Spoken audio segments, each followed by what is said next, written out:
Hello guys, কেমন আছো তোমরা? আশা করি তোমরা সবাই অনেক ভালো আছো। আজকে আমি তোমাদের জন্য আরেকটি নতুন অ্যান্ড ইন্টারেস্টিং ভিডিও নিয়ে চলে এসেছি গাইস। আজকের ভিডিওটা গাইস বাবা মহাদেবের 12টি জ্যোতির্লিঙ্গের মধ্যে দশম জ্যোতির্লিঙ্গ নাগেশ্বর জ্যোতির্লিঙ্গের সম্বন্ধে হতে চলেছে।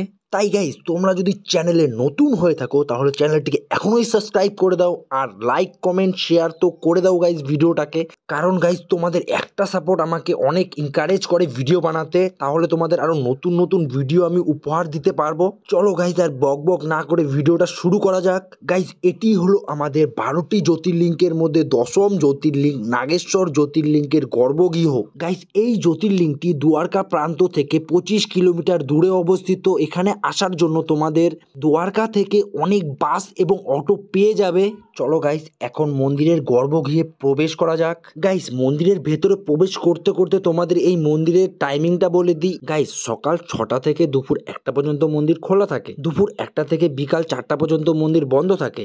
আবার বিকাল 4টা থেকে রাত্রি 9টা পর্যন্ত মন্দির খোলা থাকে গাইস। গাইস, মন্দিরের ভেতরেই তোমরা পূজার সামগ্রী পেয়ে যাবে, যেখান থেকে তোমরা পুজোর সামগ্রী সংগ্রহ করে বাবা জ্যোতির্লিঙ্গের পুজো দিতে পারবে।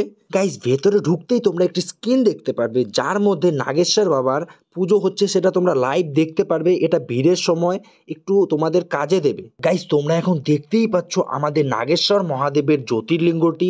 তোমরা কমেন্টে অবশ্যই লেখো জয় নাগেশ্বর মহাদেবের জয়। গাইস, এই জ্যোতির্লিঙ্গটি হলো আমাদের 12টি জ্যোতির্লিঙ্গের মধ্যে দশম জ্যোতির্লিঙ্গ, যেটি নাগেশ্বর মহাদেবের জ্যোতির্লিঙ্গ, যেটি গাইস সিলভার কালারের বা তোমরা বলতে পারো সাদা কালারের। এবং বাবা মহাদেবের ঠিক সামনেই নন্দী মহারাজের একটি মূর্তি আছে।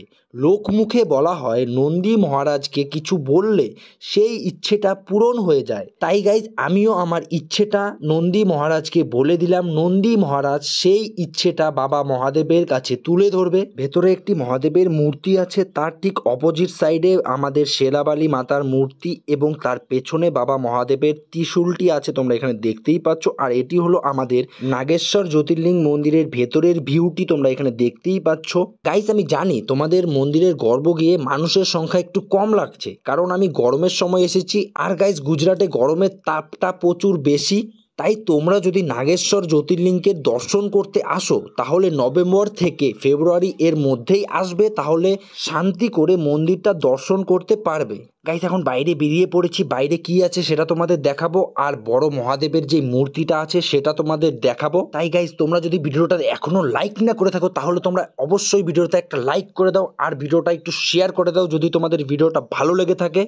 গাইস, তোমরা মন্দির থেকে বেরিয়ে একটি শনি মহারাজের মন্দির দেখতে পারবে। তার সামনেই তোমরা আবারও একটি বাবা মহাদেব, মাতা দুর্গা এবং কার্তিক গণেশের মূর্তি দেখতে পারবে। তোমরা এখানে দেখতেই পাচ্ছ, খুবই সুন্দর লাগছে এই মহাদেবের। তার সামনেই তোমরা এখানে দেখতে পারবে নন্দী মহারাজের মূর্তি।